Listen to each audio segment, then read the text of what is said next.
the first most important point when we get to the finishing position, basically right here, is to be able to put my knuckle line above his shoulder line or above his strap here. When I cover it with my chin and he starts to reach for it, he can't reach the thumb line. He can reach my wrist. He can't pull my hand down like that, right? And continue behind his head. Once he gets behind the head, it's gonna go palm facing me. It can go the other way too, but I find that palm facing me puts the elbow down, clamps down on the shoulder. Palm facing away brings my elbow up. Okay. Ready? Rusty. Rusty. You're a filmmaker. For fuck's sake. What do you mean you're rusty? I don't know. You need that. No, it's okay. It's okay. We're not gonna rehearse it. Don't worry about it. I don't rehearse. I don't rehearse and I do one take. Hey, what's going on?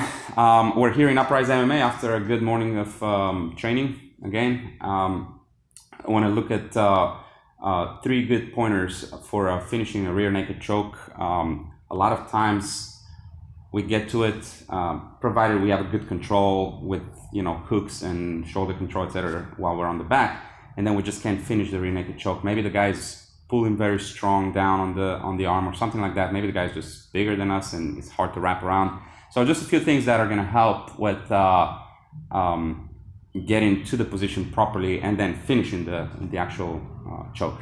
All right, so if I have Addison here in my control, in my back control, what we want to do is basically, let's fold to one side. I'm going to be on the overside here. Turn towards the camera a little bit.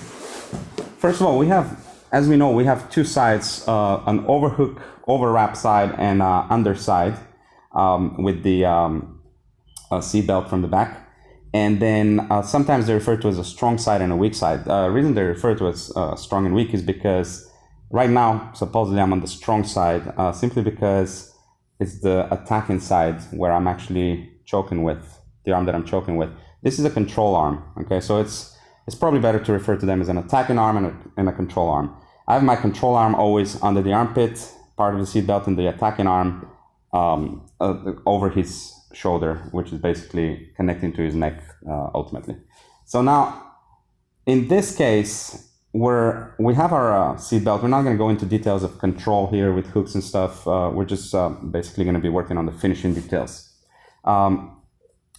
It's a little different when we're on the attacking side and the control side of the body. In this case, we're on the attacking side, and we're going to look at case where he starts defending on this arm. He's going to be pulling on this arm and tucking his chin. Go ahead and grab. Yeah. So if the correct response for him is what he just did, he connected his hand to my thumb knuckle over here. This is the correct response because now if he puts a little force into it, I can't move my hand anymore. I need to break this first and then start moving. If he grabs here, then it's quite easy to pull down with all your force. It's quite easy to actually bring my hand where I want it. Okay, so keep it where it is right here, just for the purposes of the video. We're going to aim to put this hand on this strap over here. I want my knuckles on the trap or past in order to have a successful rear naked finish. If you notice when I get to this point, if you tuck your chin, if you notice when I get to the point where my knuckles are a little bit past the trap, the crook of my elbow is right underneath his chin.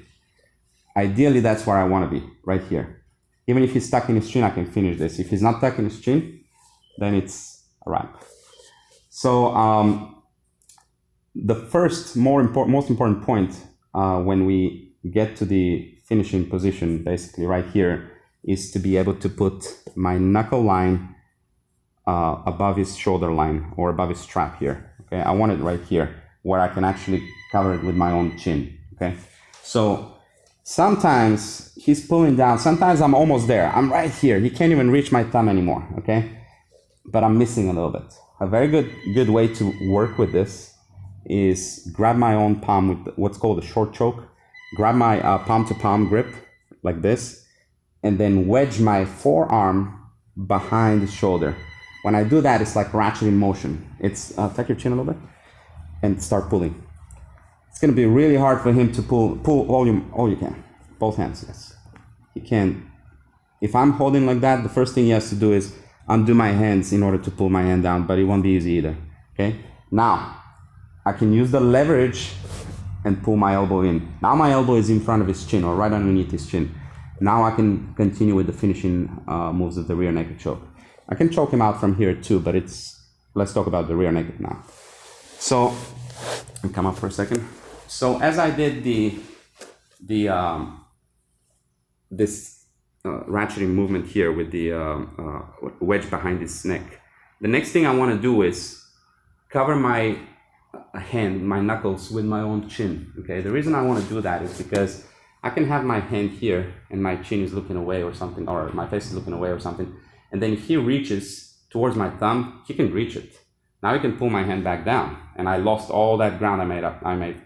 So now, when I cover it with my chin, and he starts to reach for it, he can't reach the thumb line. He can reach my wrist. He can't pull my hand down like that, right? A good tip here is to close your eyes, because the guy is going to be frantically trying to reach for your thumb and he's going to poke you in the eye. It will happen eventually. So once we're here, next thing I want to do is use my second hand, the control hand, which was here or here, and go palm down over my knuckles under my own chin, okay? In order to connect my hands into this finishing position, I'm not going to go here and grab my bicep and then do this, because he's going to be pulling on my arm anytime. Now, let's say we got to this position with the forearm behind his shoulder, okay? From here, it's an easy transition to this, okay? Even if he's grabbing onto my arms, it's an easy position to this.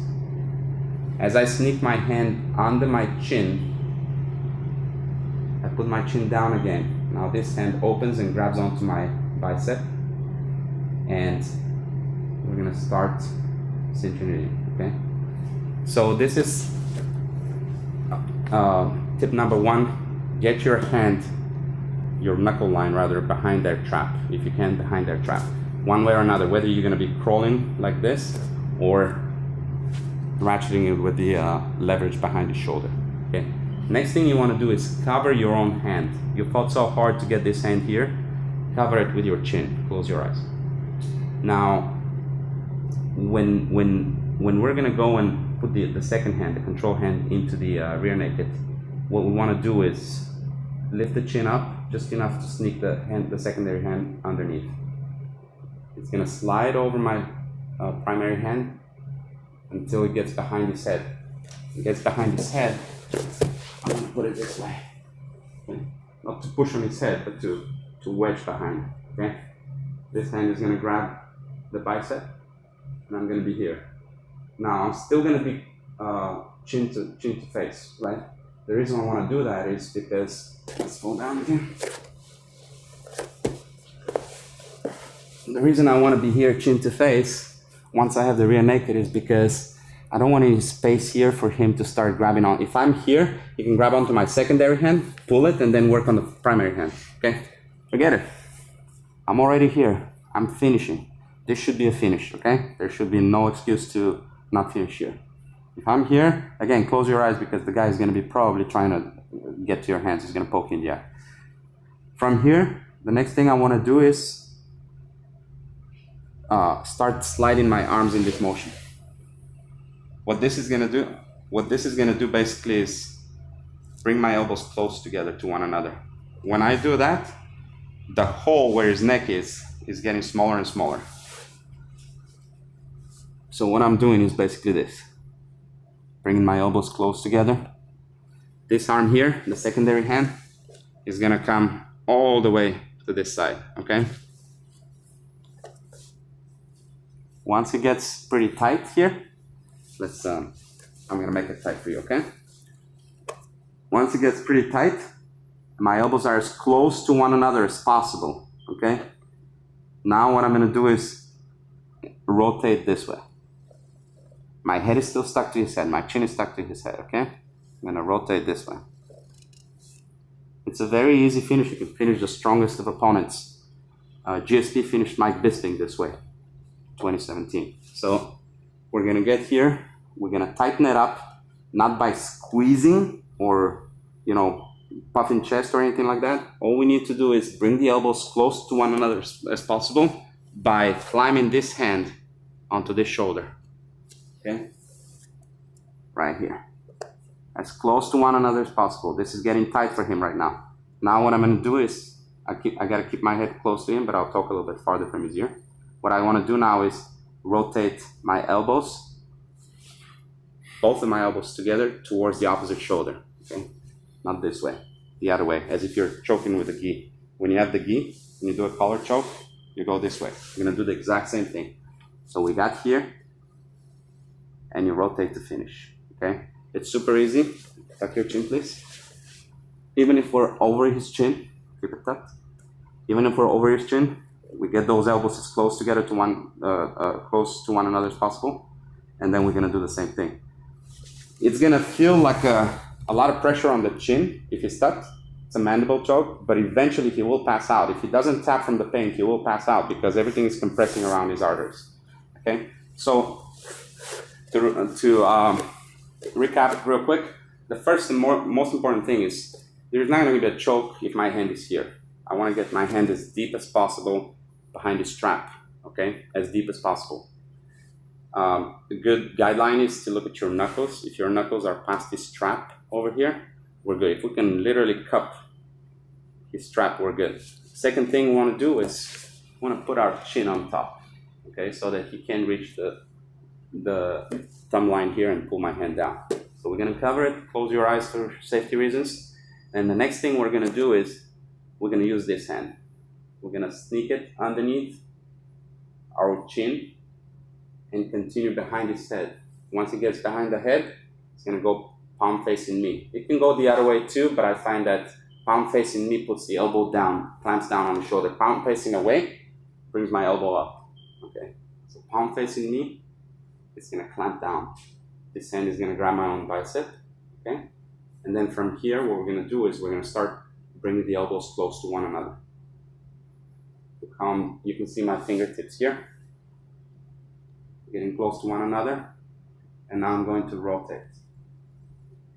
Okay, it's going to happen very fast or very slow. It's up to you. It depends on how much effort he puts into defending it. If his chin is down, the mandible choke is going to be a little bit slower, but eventually it'll work. Okay, so get your hand behind their trap, number one. Cover it with your chin and sneak the other one underneath instead of doing the Macarena. Number two, and number three, bring the elbows close together and rotate. Okay, thank you, Addison, for putting up with that. Thank you guys for watching. Please like and subscribe. Thank you, Uprise, for hosting.